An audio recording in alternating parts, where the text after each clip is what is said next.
1959, tens of thousands of Tibetans trekked across the mighty Himalayas, emerging from centuries of isolation into a world completely new to them.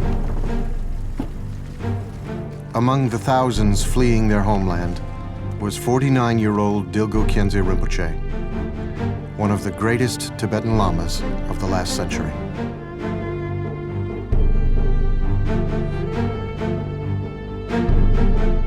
After traveling on foot for many months, Rinpoche and his entourage reached Bhutan, the last of the Himalayan Buddhist kingdoms. Like the other Tibetans fleeing at that time, Rinpoche had lost everything.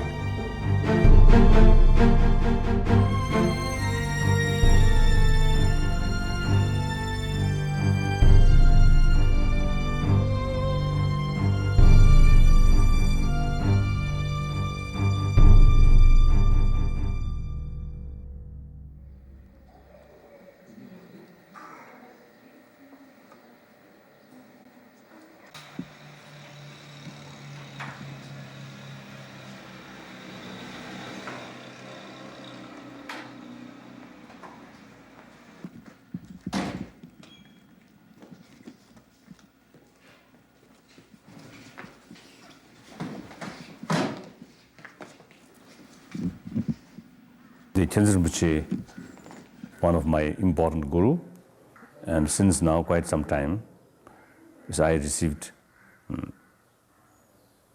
many teachings, many important teachings, especially the teaching of the realization or the experience of Rigpa.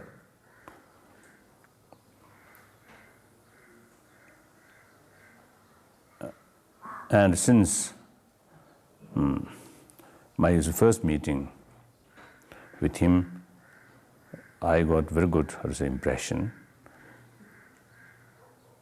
Then through some mysterious experience, including the dream, there are some clear indication that there's some, I think, a special karmic relation with him, it seems there. So now, today, I feel very, very grateful to him and very, very helpful.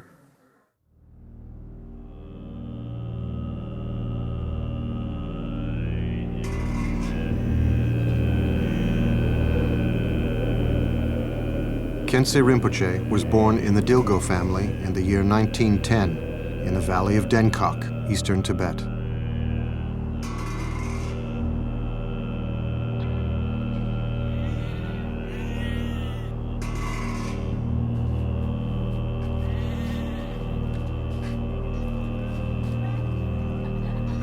His father, the governor of the Derge district, was overjoyed.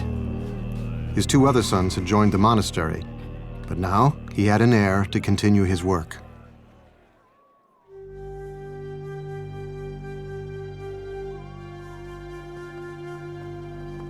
In a hermitage behind the DILGO estate lived Mipam Rinpoche, one of the most influential and revered scholars of the time.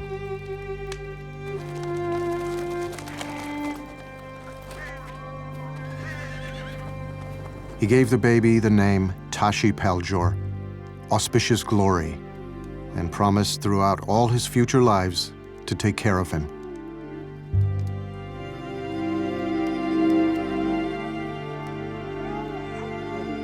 Many Buddhist masters advised that Tashi Paljor should enter the spiritual path.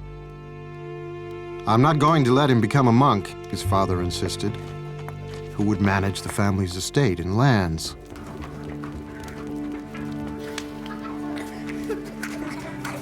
One day, while playing with his brother, Tashi Paljor fell into a pot of boiling soup.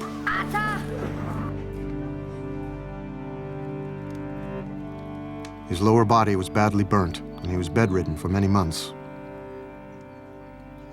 Without any real signs of improvement, the parents lost hope for their son's life. Helplessly, the father asked his son, "What should we do?" "Well, it would help If I could wear a monk's robe, the son replied. With a heavy heart, the father agreed. Tashi Pelgeor's entrance into the monastic life meant the end of the Dilgo family line. But the boy's health improved, and he was happy. The young boy received his novice ordination from Khenpo Shenga, a well-known Buddhist teacher from eastern Tibet. During the ceremony, he was given the monastic name Robsel Dawa, Brilliant Moon.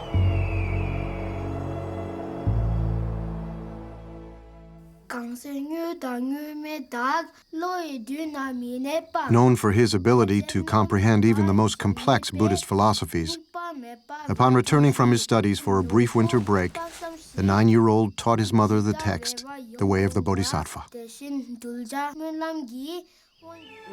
At 14, the boy traveled to the great monastery of Shechen, where Shechen Gyaltsab, a well-known meditation master, bestowed on him the highest of all the Buddhist teachings, the introduction to the true nature of his mind. He later wrote, "It transformed my perception and made me wish to give up all mundane concerns of this life and stay in solitude like my precious master to realize the great perfection."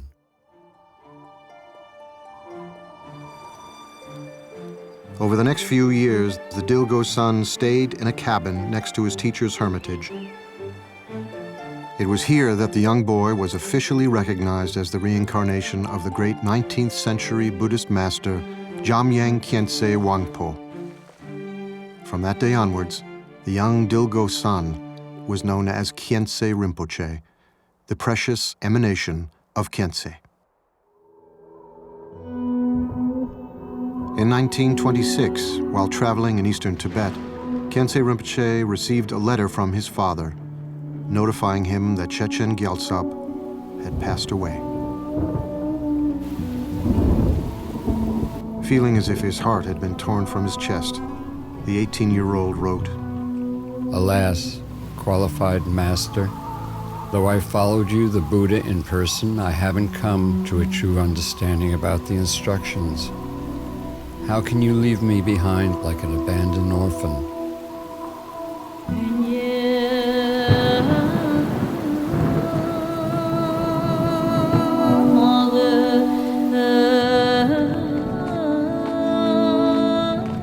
Losing his beloved teacher deepened Khyentse Rinpoche's understanding of the impermanent nature of all things. He wrote to his parents, "You gave me birth with all the freedoms and advantages of human life, and you have cared for me with love from my infancy till now. Since you introduced me to an authentic teacher, it is thanks to your kindness that I have encountered the path of liberation."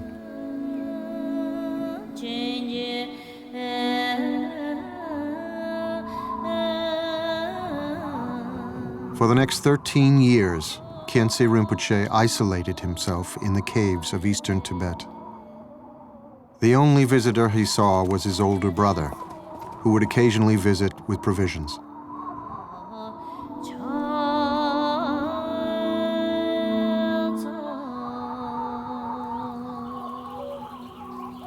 A cuckoo near his cave served as his alarm clock. As soon as he heard it, around 3 in the morning, he would get up and start a session of meditation.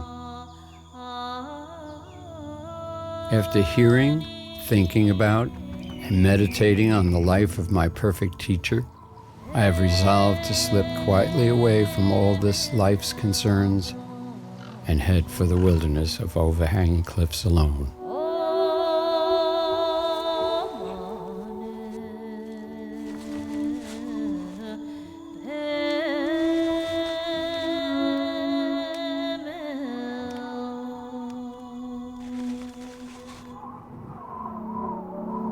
Winters in Tibet were harsh, with snow accompanied by icy wind. However, day and night, he wore only a thin white cloth. Through his practice of tummo, he and his cave would remain warm, with the snow at its mouth melting slowly.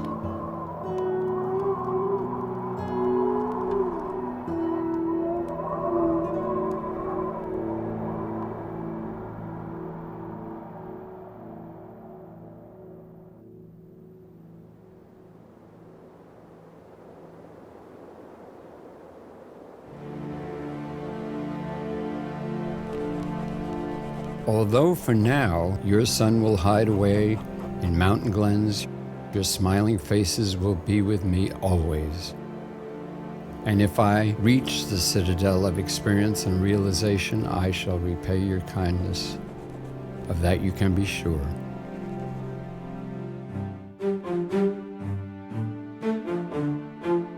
The next many years were spent with Khyentse Chokyi Lodro, a non-sectarian master from the Zongsar Valley.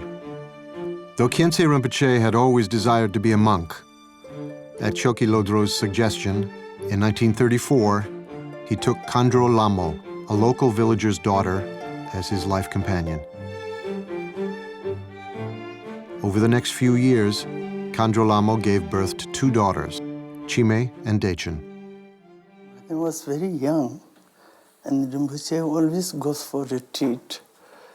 And we can see only once or twice in a month, not more than that. That I remember. Then he used to send us to collect some flowers, and he offered mandala. And then his whole day he stays in the cave, so we are not allowed to see him. Sometimes we reach your food outside the cave and then go back. He hardly comes home. He always in the retreat. When I was very young, I never knew he is my father. We thought it's my guru, and I never knew he's my father.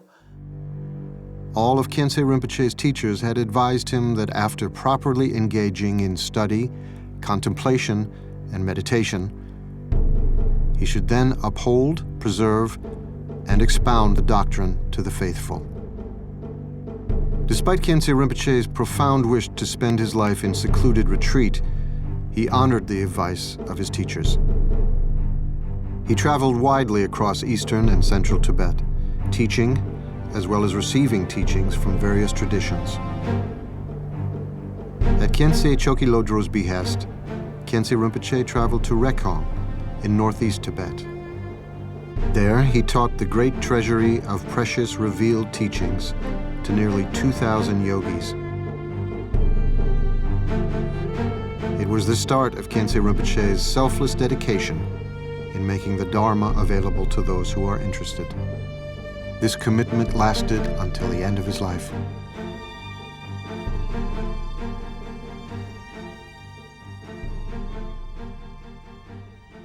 At the invitation of one of Tibet's great spiritual leaders, the 16th Karmapa, Khyentse Rinpoche journeyed to Serphu in central Tibet, where he gave empowerments and teachings. While there, news arrived of the Chinese Red Army's occupation of Tibet's capital, Lhasa. Everyone who had come to Lhasa was being arrested. Some were forced to leave their children behind. Some jumped in the water to escape or take their lives. But most were tied up and put in trucks. By 1959, a national uprising against the occupying forces would result in the deaths of thousands of Tibetans.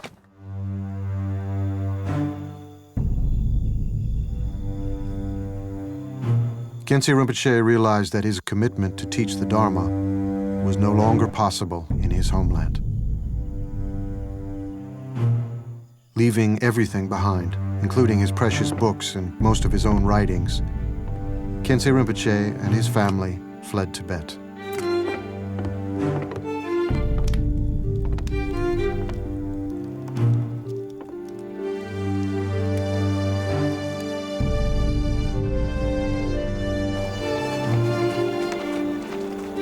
Traveling southwards, the group could not even make a fire for their food out of fear of being caught.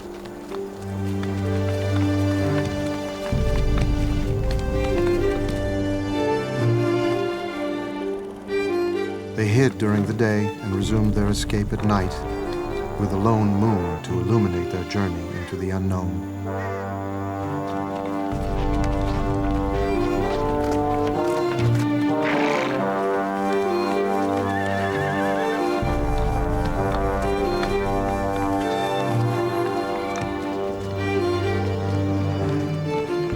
After traveling for many months, Khyentse Rinpoche and his family arrived as refugees in the nearby kingdom of Bhutan.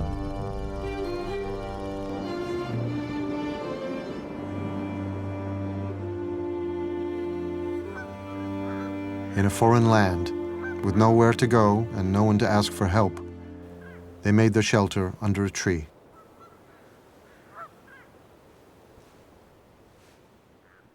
Of course, the eventual fall of Tibet in 1959 was a devastating loss.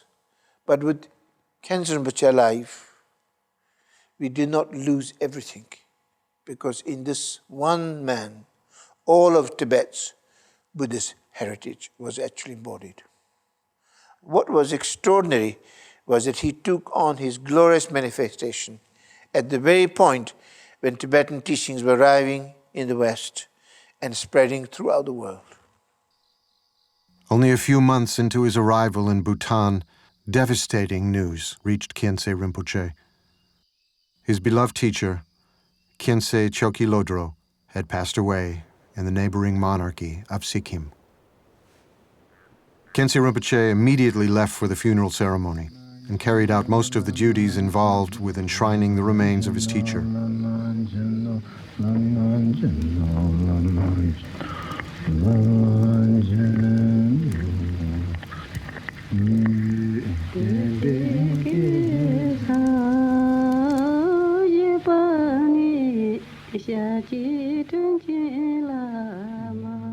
A memorial stupa was built on the spot where the cremation took place. Kunchok Lodro, an old student of Khyentse Rinpoche, recalls those days. He was a very kind-hearted person, very gentle, and he never got angry. It is rare to find someone like him these days. No matter what people said to him, whether it was good or bad, pleasant or unpleasant, he always reacted in the same way. He would just say, "I see, I see." During the break from his teachings or empowerments, Rinpoche would always sit here and pray. I would also come here and sit next to him.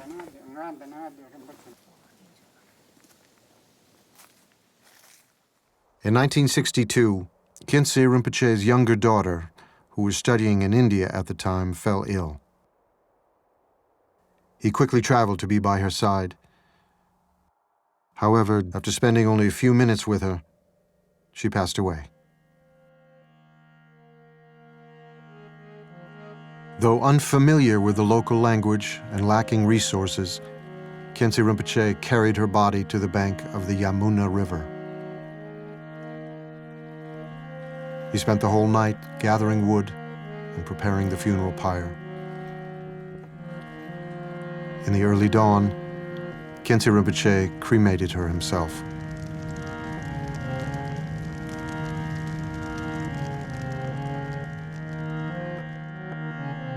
Having lost his daughter, his teachers, and his homeland, he wrote, "A beautiful country is like a dream, like illusion. It is senseless to cling to it. Unless the inner forces of negative emotions are conquered, strife with outer enemies will never end."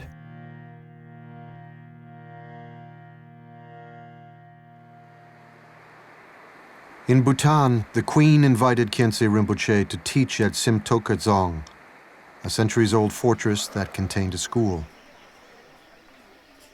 During the day, he would teach grammar and handwriting. During the evenings and weekends, he would give Dharma teachings to anyone who requested them.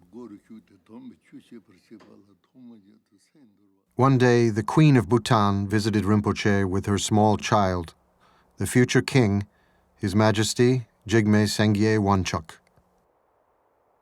It was the first of many times that they would meet as teacher and patron.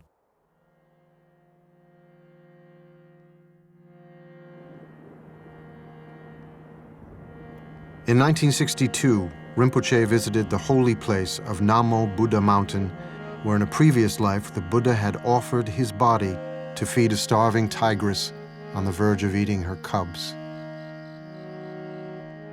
That night, he had a vision in which he climbed to the summit and met his late teacher, Chechen Gyaltsab, along with two of his other teachers, Chechen Rabjam and Chechen Kantrul.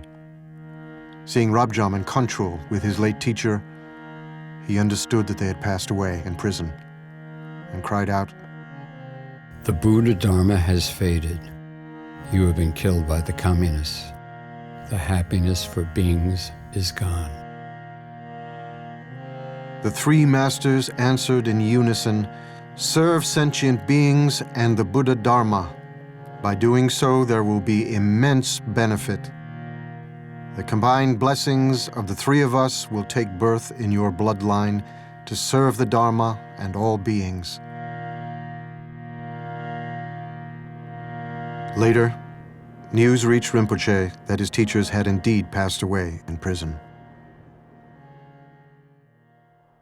In 1967, Rinpoche's daughter gave birth to a son, who was recognized as Rabjam Rinpoche, the combined reincarnation of the three Chechen masters. Khyentse Rinpoche himself raised his grandson and spiritual heir from the age of 5. I myself, when I was very young, I loved Rinpoche very much, like my grandfather. I could see him as like my grandfather. I don't know much about the qualities of the spiritual master and all this, but I just, hanging around, playing with Rinpoche. And Rinpoche also, whenever he gets time, he makes drawings for me. He's a very good artist. He makes like flower drawings, and he would draw like butterfly, and he would draw like rabbit. Rabbit is one of his favorite, because also his name is Rapsal Dawa. It's like a brilliant moon. Sometimes when Rinpoche gives this any empowerments, big empowerments, and I used to sit next to Rinpoche, very small, and then I would ask Rinpoche to give small piece of the tsampa. And usually these are like sacred objects, you don't play with them, but Rinpoche was so kind to, he would take small piece of dharma and give it to me, so I can just sit next to it and make some toys and all these kind of things. Those are like my kind of childhood memories with Rinpoche. To accommodate Rinpoche's family, Her Majesty the Queen offered Khyentse Rinpoche a house in Bhutan. This house was Rinpoche's first permanent residence since fleeing Tibet.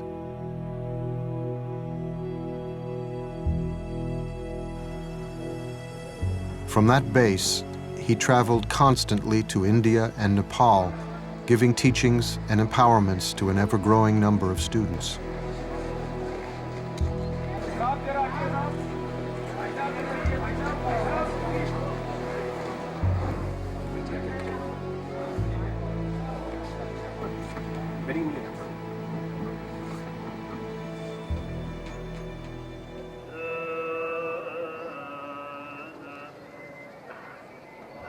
In Nepal, thousands of monks, nuns, and lay people descended into the Kathmandu Valley to hear him recite the entire collection of the Tripitaka, the words of the Buddha.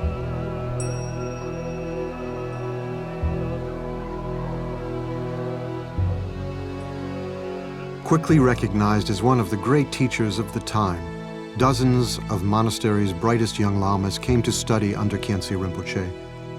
Many who would go on to expound the Dharma not only for the exiled Tibetan community, but for the growing audience of interested practitioners all around the world.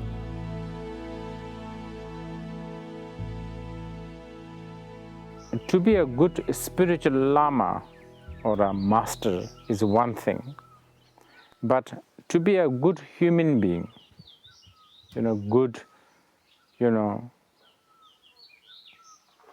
soothing, trustworthy, someone who would not judge us, someone who can be anything, friend, father, brother, someone who is ready to be one of you, like just mingle with you in your really mundane conversations.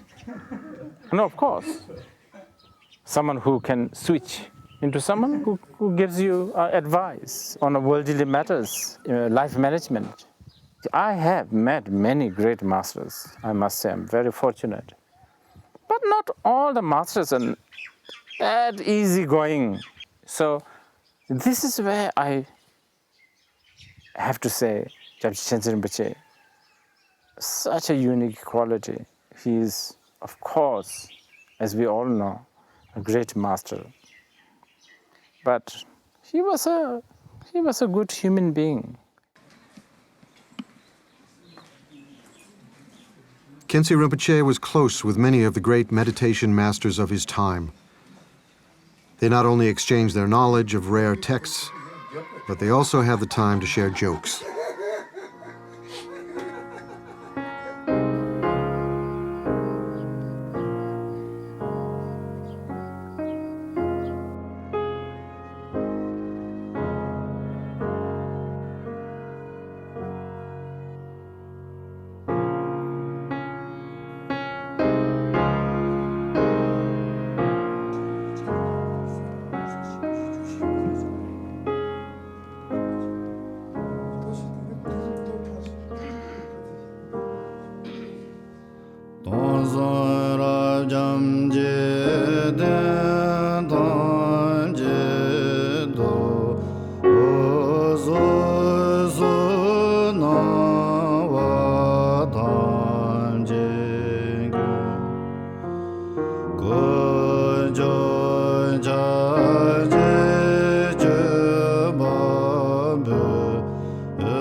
In 1980, during a 2-week retreat at Tiger's Nest in Bhutan, Rinpoche had a vision of the great 18th century master Jigme Lingpa.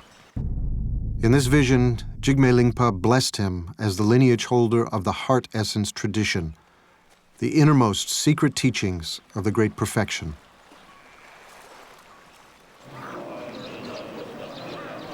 Under Khyentse Rinpoche's guidance, an immense number of teachings, empowerments, and reading transmissions were made available to the Bhutanese people.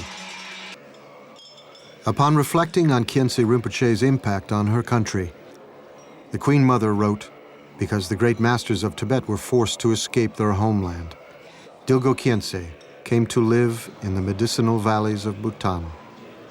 He came to our country through the power of past karma and prayers, and protected Bhutan with his unceasing blessings. It's extremely precious just to receive few words of teachings from Khyentse Rinpoche, because even something very simple, like if it tells you be compassionate or reduce your attachments, even those very simple words which we have heard so many times, when we hear them from someone like him, it's so obviously the expression of truth. It makes such a deep impression in our mind. It seems that we never heard those words, and suddenly we start to realize that this is how things are. And that makes one understand why a spiritual teacher is so important.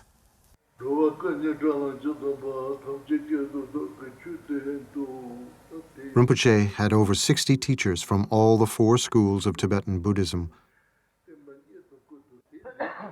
In a true spirit of a non-sectarian master, Khyentse Rinpoche, even in his 70s and 80s, would request teachings that he had not yet received to preserve Tibet's spiritual heritage. Here, he receives an oral transmission from Jamgang Kongtrul Rinpoche.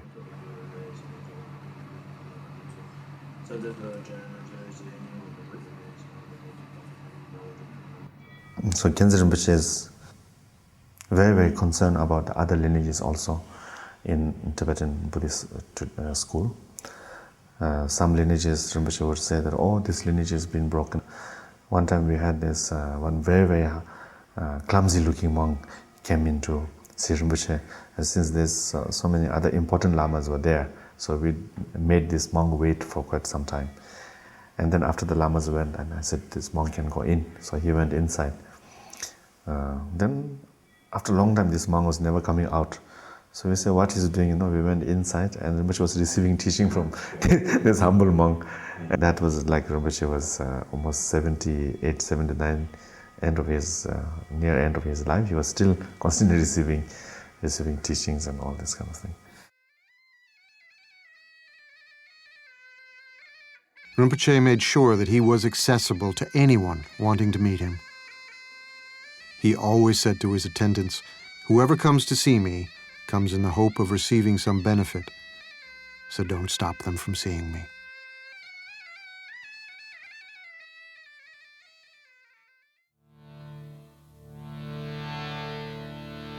In 1976, Rinpoche's work for the welfare of others took him to Europe and North America. All those who encountered him felt the embrace of his compassion and love.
What did you want to ask?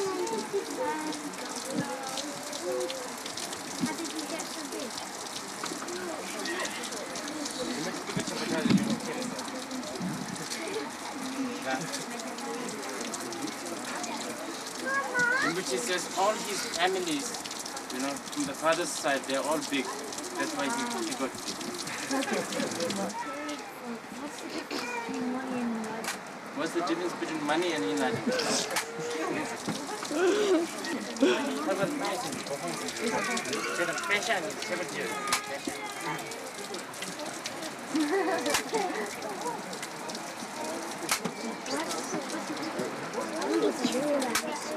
Money you can finish, but enlightenment you can't finish.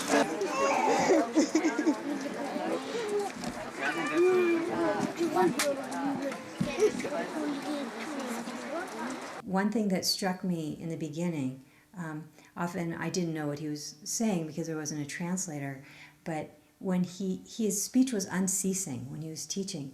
For example, when he was teaching, when he would breathe in, he'd keep speaking. And then when he breathed out, he was speaking as he breathed out. I've never seen that before. It was like there wasn't a moment that he wasn't somehow engaged in some kind of compassionate activity.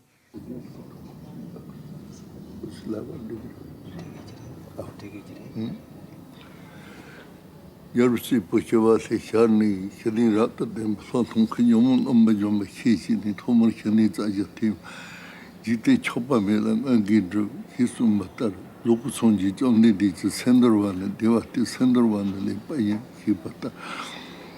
Lombasonji, Petemba, Goruku, the Tomba Chushe Persevala, Tomaya, the Senderwa, Garcheva Yana, Sankishava, and that.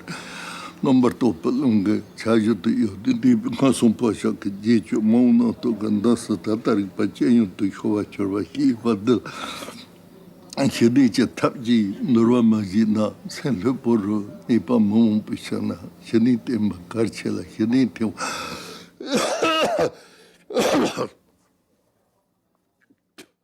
시오나 안테네 르바기안도 하톤도 미토 비케랍티 고용 또스나 텐데 랑저름 타심바 유로.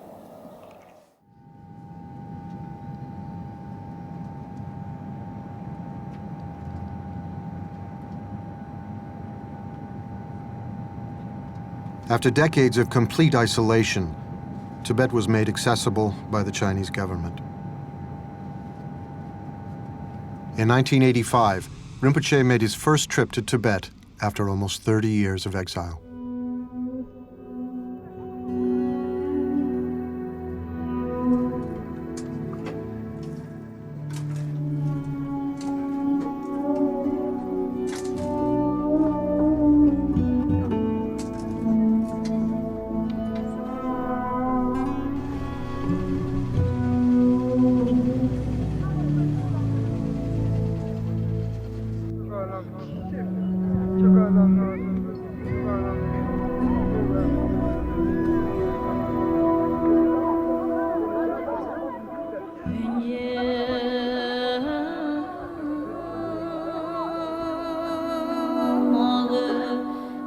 Though he was 75 years old, he visited every monastery to which he was invited.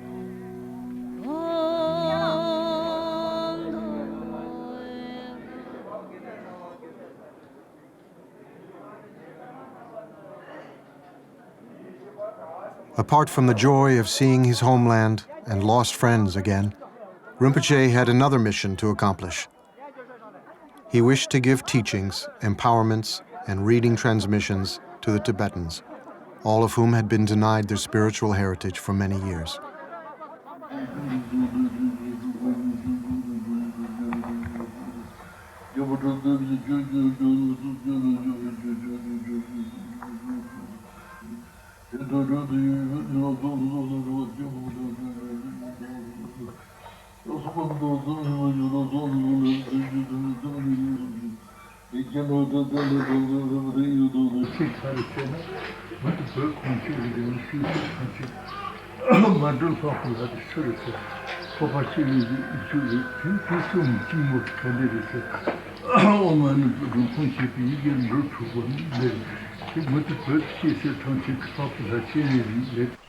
In 1988 and 1990, Rinpoche made 2 more trips to Tibet to continue his mission.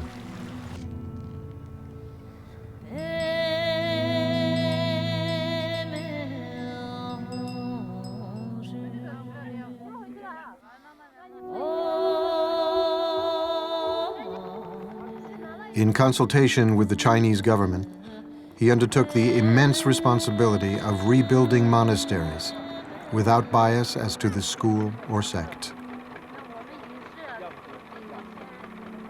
It was due to Khyentse Rinpoche's relentless efforts that Samye, Tibet's most important monastery, was restored to the glory it had enjoyed during the 8th century.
Khyentse Rinpoche had a gift for making you feel special, as if you were the most important person he had met all day. He was effusive with his affection. He would just take your head with his huge hand and draw you next to his cheek. He would speak for at least 20 minutes, and then the translation took place, and he would rest. When he got older, he would take a nap. Then without any prompting, he would just wake up exactly the same time and resume exactly where he had left off half an hour earlier and continue to teach without the slightest fluctuation or hesitation. I sometimes think that DILGO KHYENTSE RINPOCHE's greatest contribution, besides all his tremendous achievement, was the simple fact that he came and lived and taught in our time. An enlightened being actually manifested here, and we were fortunate enough to witness it.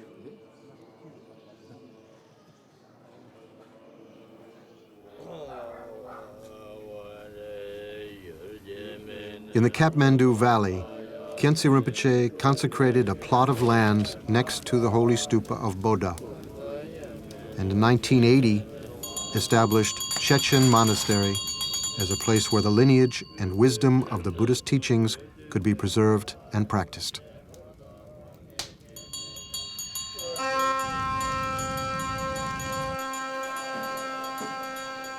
There's simply not a single defect you can find in whatever it thinks, whatever it does, whatever it says. So that gives you a complete confidence that this is someone who can truly show you how to use your human life. Also, what is extremely striking is that at no point, whenever he helps his disciple, you can never have the slightest doubt that he kind of gets any benefit himself.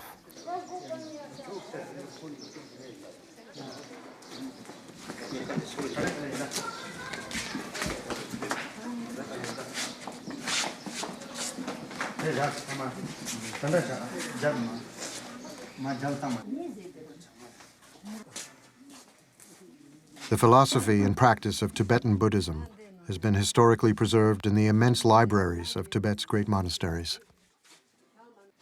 With the destruction of these institutions during the Cultural Revolution, Khyentse Rinpoche ensured the survival of many of these rare texts for future generations by collecting and publishing over 400 volumes of books.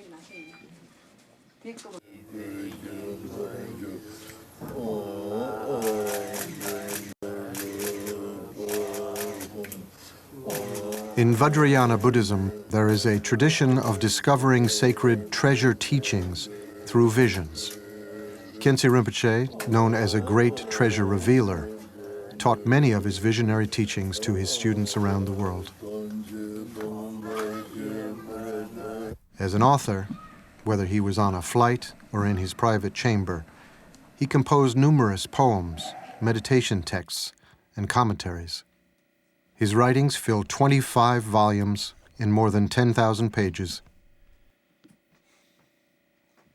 Throughout his life, Khyentse Rinpoche's singular focus was the path to freedom and how to communicate that to others.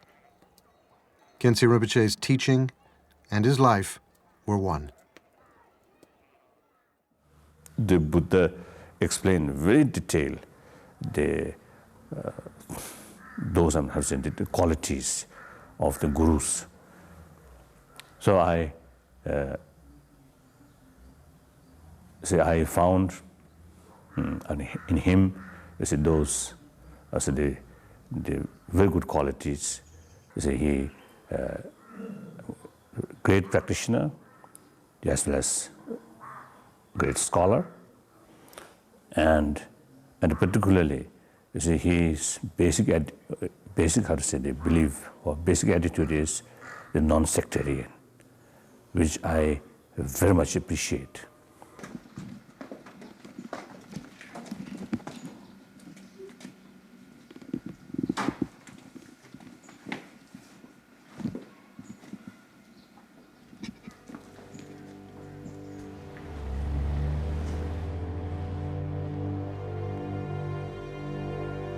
From arriving as a refugee to becoming the spiritual advisor to the royal family of Bhutan and the teacher to His Holiness the Dalai Lama, Khyentse Rinpoche's life saw many changes.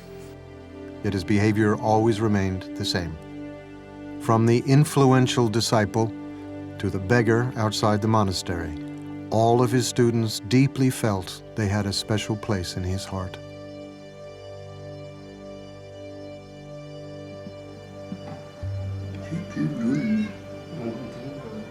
In 1991, Khyentse Rinpoche was obliged to cancel a fourth trip to Tibet. He told one of his students, I still have much work to do, but this composite body of mine is not keeping up with me. Instead, he chose to spend 3.5 months in retreat in Bhutan. During this retreat, Rinpoche asked his closest disciples to visit him. It was here, in his hermitage, that he gave them teachings and told them that if they had any questions, now would be a good time to ask. When Khyentse Rinpoche was in silent retreat in the king of Bhutan's private residence, I went to see him. He put both his hands on my head and recited several prayers, including an aspiration for students and their teachers to never be apart from each other. Taking both his palms together, he broke his silence and said, "Now you can go." Normally, he would never break his silence, so I thought that maybe this is not a good sign. But there was nothing much I could say, so I requested him to have a long life. He said, "No problem."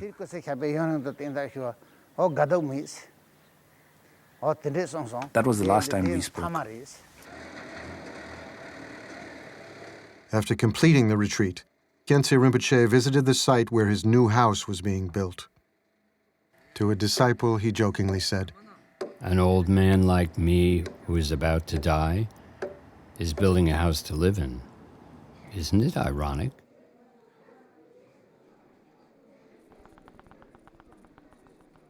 In 1991, Khyentse Rinpoche conducted the yearly prayer ceremony requested by the Queen Mother for the welfare of her country and for world peace. A few hours into the ceremony, Khyentse Rinpoche fell ill. On the final day of the prayer, at his disciples' urging, Khyentse Rinpoche was rushed to the hospital.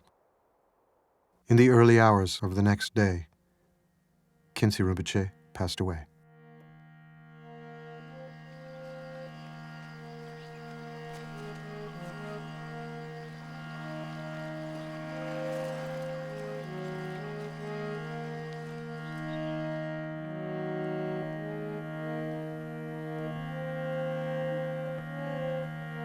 A few days later, His Holiness the Dalai Lama wrote this prayer.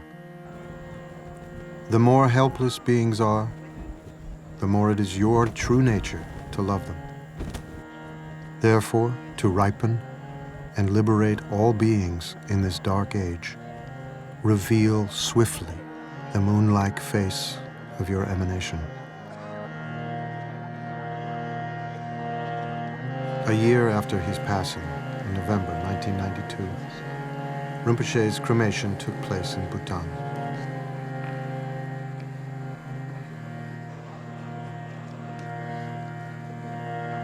Dignitaries, including the royal family of Bhutan, teachers and scholars from the various traditions, came to pay their respects and gratitude.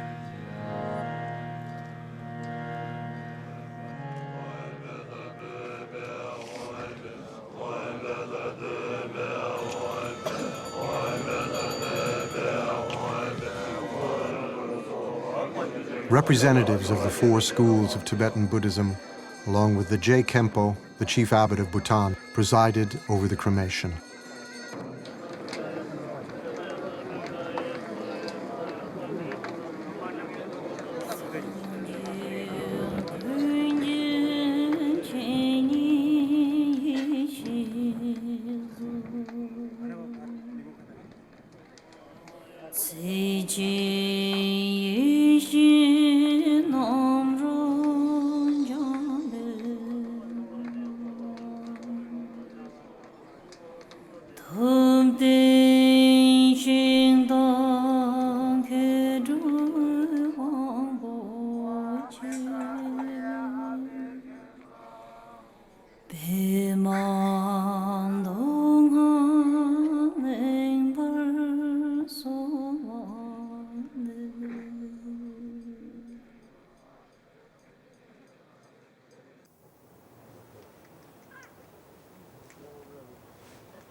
After Rinpoche passed away, this is the most important thing, is to find the true reincarnation of Khyentse Rinpoche.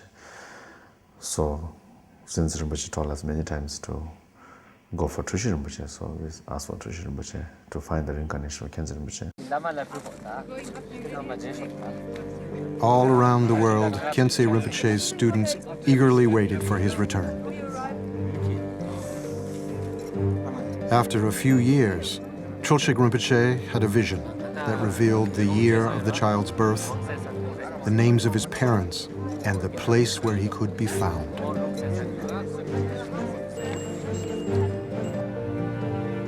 The Yangtze, or reincarnation of Khyentse Rinpoche, was born in 1993 into the noble family of the Songsars, the descendants of the great treasure revealer Chogyur Lingpa.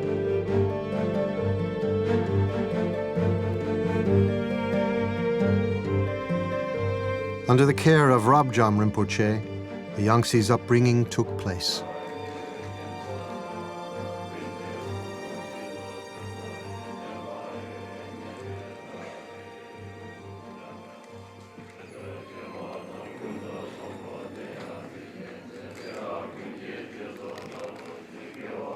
In December 1996, Khyentse Yangtze's enthronement took place at Chechen Monastery in Nepal. All of those who were connected with Khyentse Rinpoche came to participate in this joyous event.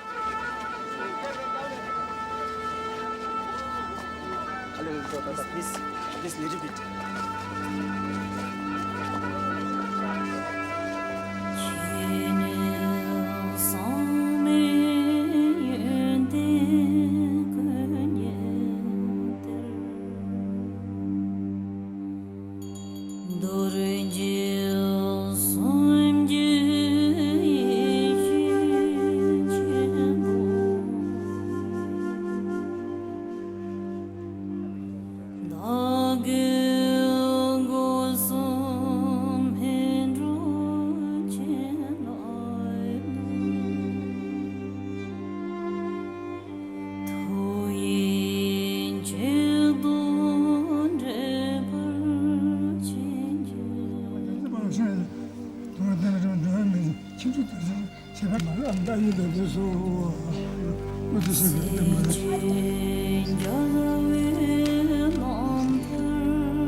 We are quite fortunate to see him, to receive his teaching. So therefore, now it is very essential to implement his teaching in daily life, so that we will be a good disciple of good Lama. So that's very important.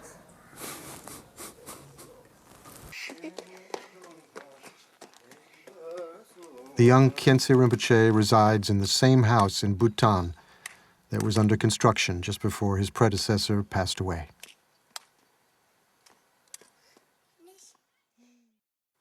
Khyentse Rinpoche still lives in the heart of all his students.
Sir